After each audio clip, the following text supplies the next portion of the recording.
Hi hello friends, welcome back to my YouTube channel. ಎಲ್ಲರೂ ಹೆಂಗದ್ರೆ ಎಲ್ಲ ಆರಾಮಾಗಿ ಬರ್ಕೊಟ್ಟು ನಾನು ಆರಾಮಿದ್ದೀನಿ.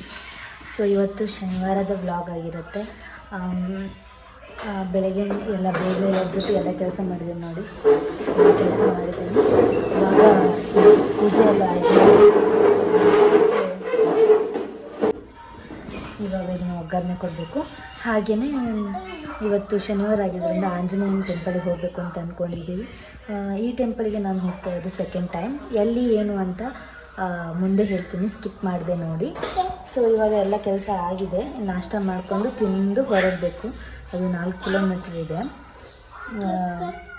ನಮ್ಮ ಮನೆಯವರು ರೆಡಿ ಆಗ್ತಿದ್ದಾರೆ, ಸ್ನಾನ ಮಾಡಲಿಕ್ಕೆ ಹೋಗಿದ್ದಾರೆ.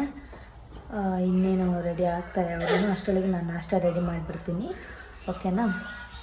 ಇವಾಗ ನಾಷ್ಟ ಎಲ್ಲ ಆದಮೇಲೆ ಹೊರಡುವಾಗ ಸಿಗ್ತೀನಿ. ಓಕೆ, ನಾಷ್ಟ ಚಿತ್ರಾನ್ನ ಮತ್ತು ಹುಸ್ಲಿ ಕಾಳು ಮಾಡಿದ್ದೀನಿ ನೋಡಿರಿ ಫ್ರೆಂಡ್ಸ್. ತಿಂಡಿ ಎಲ್ಲ ತಿಂದಾಯಿತು, ರೆಡಿ ಕೂಡ ಆಗಿದ್ದೀವಿ. ಇನ್ನೇನು ಹೊರಡ್ತಾ ಇದ್ದೀವಿ. ಇಲ್ಲೇ 4 ಕಿಲೋಮೀಟ್ರ್ ಇದೆ. ಯಾವ ಏರಿಯಾ ಏನು ಅಂತ ಹೋಗ್ತಾ ತಿಳಿಸ್ಕೊಡ್ತೀನಿ.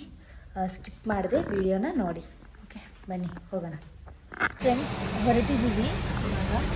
ನೋಡಿ, ಕಾರ್ ಓಡಿಸ್ತಿದ್ದಾರೆ.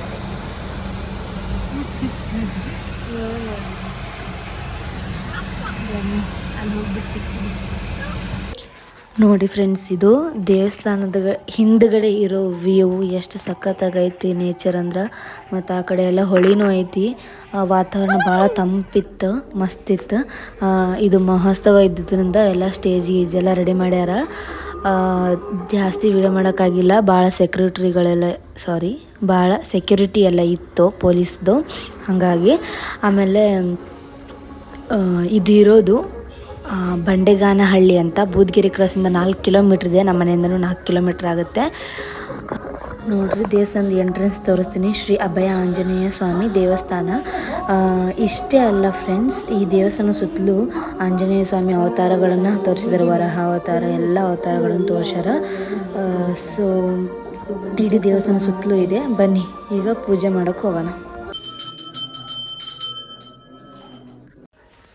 ನೋಡಿರಿ ನನ್ನ ಮಕ್ಳು ಹೆಂಗೆ ಕುಂತಾರಂತ.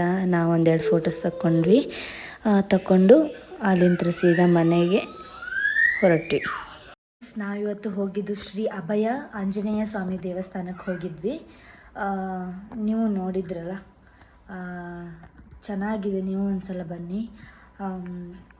ಹಾಗೆ ಈ ವ್ಲಾಗ್ ನಿಮಗೆ ಇಷ್ಟ ಆಗಿದ್ದರೆ ಪ್ಲೀಸ್ ಲೈಕ್, ಶೇರ್, ಕಮೆಂಟ್ ಹಾಗೂ ಸಬ್ಸ್ಕ್ರೈಬ್ ಮಾಡೋದನ್ನು ಮಾತ್ರ ಮರಿಬೇಡಿ.